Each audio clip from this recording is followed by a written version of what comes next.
Welcome back to Special Recaps. Today I will show you a sci-fi romance drama film from 2016 titled Passenger Spoilers Ahead. Watch out and take care. The interstellar spaceship Avalon can be seen traveling through space headed to a colonized world called Homestead 2.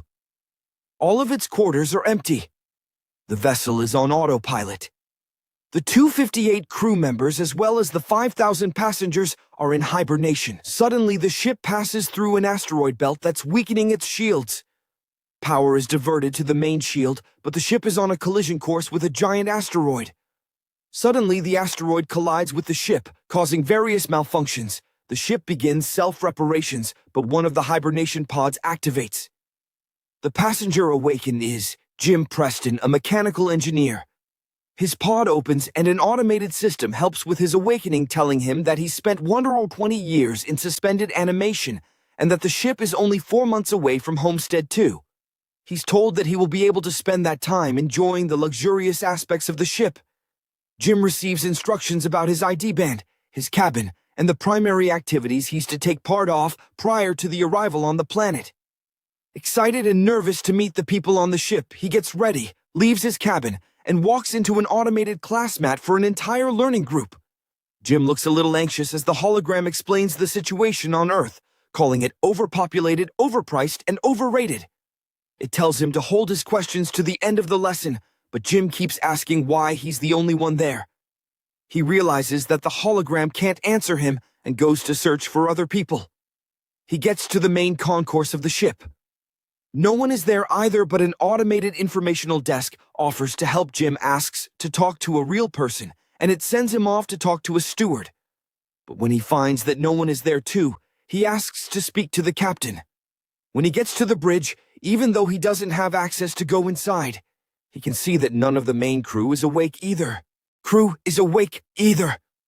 The communication system informs him that the overpriced call to Earth would take approximately 55 years to get an answer back. Jim is devastated. He walks around and finds the ship's bar where he sees another person. As he's talking to the bartender, something seems strange about.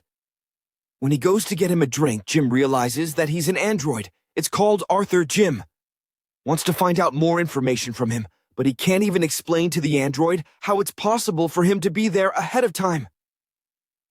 Jim wakes up in his cabin the next day and goes to the cantina, where he quickly realizes that most of the things on the menu are reserved for gold-class passengers only. He gets his plain coffee and tries to figure out how to fix his hibernation chamber. After he gets all the tools, he manages to get it operating and lies down inside of the pod, but nothing happens. Next, he decides to use the tools he found to get into the crew's hibernation chambers. That doesn't work either. Small malfunctions happen around the ship. Jim keeps returning to the bar to drink, but mostly to talk to Arthur. The android gives him some advice that convinces him to break into one of the gold-class rooms and try to have some fun on the ship. Jim tries all the restaurants, the games, the entertainment system. But as time passes, he becomes even more miserable to be there alone. One day, he gets drunk and wanders around the hibernation pods, when he stumbles into an airlock with spacesuits designed for spacewalks. Jim gets into a suit and goes to the airlock, pushes a lever, and then the button to release the airlock door. Once outside the ship, he's mesmerized by the view. He's the only conscious human being experiencing that moment in time. Jim releases the magnets on his boots and floats in space, feeling devastated. He comes back inside, takes off the suit, but goes back to the airlock without it on. For her meals in the directory, and listens to her passenger interview, becoming enamored with her. Later, it is seen sitting next to her pod, still listening to her interviews. Back in the bar, he's reading some of her work and is talking to Arthur about her writing. He becomes obsessed with the irony of his situation, going to another planet for a better life, waking up early and not getting there, and finding his perfect woman, only for her to be out of reach. Jim keeps thinking about her and starts getting the idea to wake her up too. He talks it over with the android, but he doesn't understand the conundrum. If he wakes her up for his own benefit, he'd be stranding her there with him to die on the ship. Jim decides against it first, but as time goes by, he can't let it go. Until one day, he changes his mind. He goes to her pod and manages to activate. as she's waking up and going through the same process as he did. He hides and goes back to his room. A little bit later, he goes to the main concourse hoping to find her. And there she is, just as confused as he was a year ago. Jim tells her they're the only ones awake and takes her to the observatory. Then he tells her that he can't get to neither the crew nor the main commands of the ship. Aurora freaks out and wants to get back into her pod. When they get to it, Jim explains that there is no special equipment on the ship that can help them get back into hibernation, effectively telling her that they're stranded. They go back at the concourse, and he tells her that she should rest since she just came out of hibernation. She feels sorry for him having to spend more than a year alone on the ship. Jim goes back to the bar, feeling regretful about what he did. He asks Arthur not to tell Aurora that he was the one that woke her up. Aurora, that he was the one that woke her up on info desk, has some sort of malfunction. In the cantina, Aurora realizes that Jim has been eating the same breakfast for more than a year and gets him one of the gold-class menus. They talk about the possibility to fix the pods, but unlike Jim, Aurora isn't ready to give up. She searches through the infirmary, then goes through research documents, eventually ending up at the crew's hibernation quarters, trying to break the doors open. Jim notices more malfunctions throughout the ship. Sometime later, Aurora laments about her life on the Avalon. She writes jogs around the ship and swims in the pool, becoming more and more aware of her situation.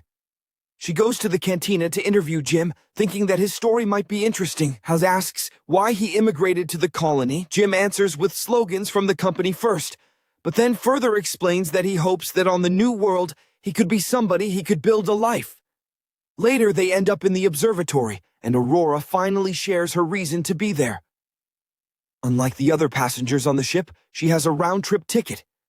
Her idea was to go to Homestead 2, live there for a year, and come back to Earth to become the first journalist that has ever done that, writing the greatest story that ever was.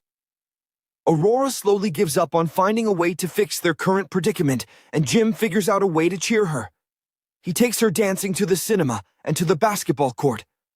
Lastly, he takes her to the bar to meet Arthur. She relaxes for a bit until she remembers their situation. For a while, she almost forgets about their difficult situation. One evening, they go on a special outing at the ship's bar. They enjoy dinner together and exchange stories about their pasts. Aurora shares that she lost her father when she was young. After dinner, Jim takes Aurora to the airlock, where they put on spacesuits and step outside for a breathtaking walk in space. Jim disables the magnetic locks on their boots, allowing them to drift gently among the stars. The unforgettable moment brings them even closer. Back inside the ship, they share an emotional moment and spend the night together. Soon, they begin living like partners. Aurora moves into Jim's cabin and starts writing about her experiences aboard the ship. They spend their days exercising together, sharing meals, and enjoying each other's company. While exploring further into the ship, Jim discovers the hydroponics bay and later surprises Aurora with flowers.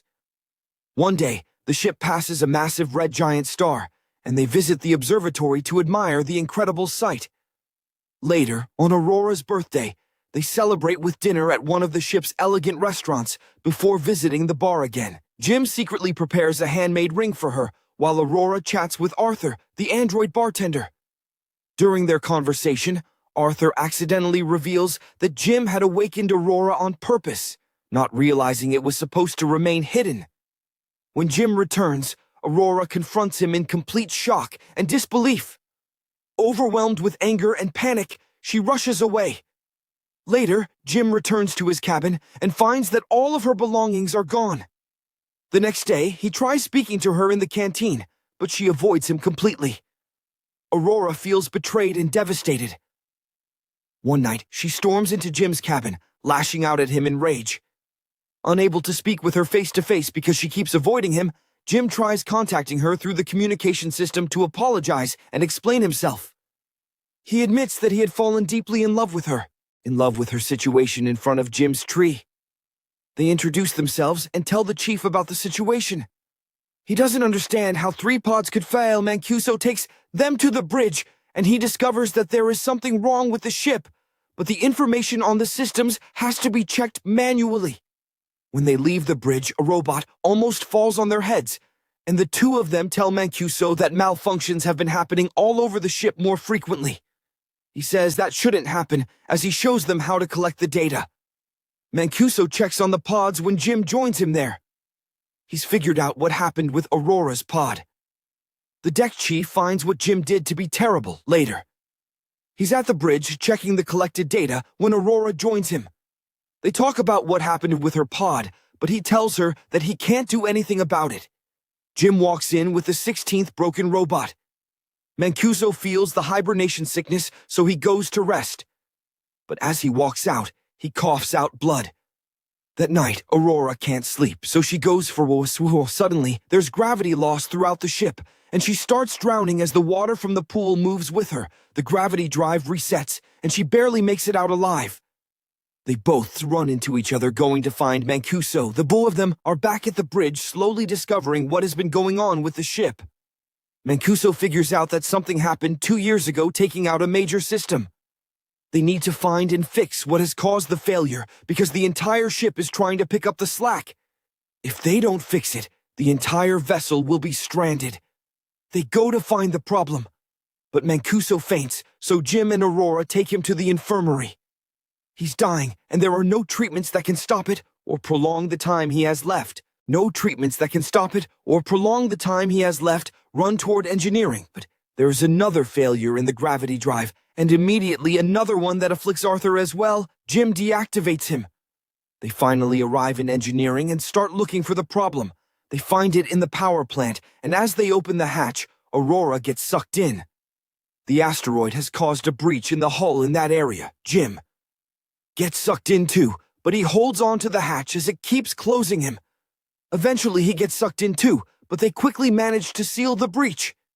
Instantly after fixing that problem, Jim realizes that there is more than one breach in the hull. The two of them follow the trajectory of the meteor and find that it has hit the reactor control computer. Jim thinks he can find replacement parts for it. They find the part and change it, but the process of venting the reactor still fails. They do it manually, but it fails again. Jim figures out that he needs to open the vent door from outside of the ship so they can cool the reactor down. Both of them go to the airlock, and as he's getting ready to go out, he gives Aurora Mancuso's bracelet because he might not come back. He might not come back. Left has hit critical heights. A bolt from the reactor propels into her arm as Jim is getting closer to the vent from the outside and sees the door. The temperature rises in the reactor room while he is trying to bypass the vent door to open. He soon realizes that he'll have to manually hold the door open so the reactor can vent, and he tells Aurora. She doesn't like the plan, but he goes ahead with it and tells her to vent the reactor. She doesn't want him to die, and they argue, but he tells her that they have to save the other people, and she vents the reactor. The process is successful, but the fumes from the reactor push Jim away and break his tether.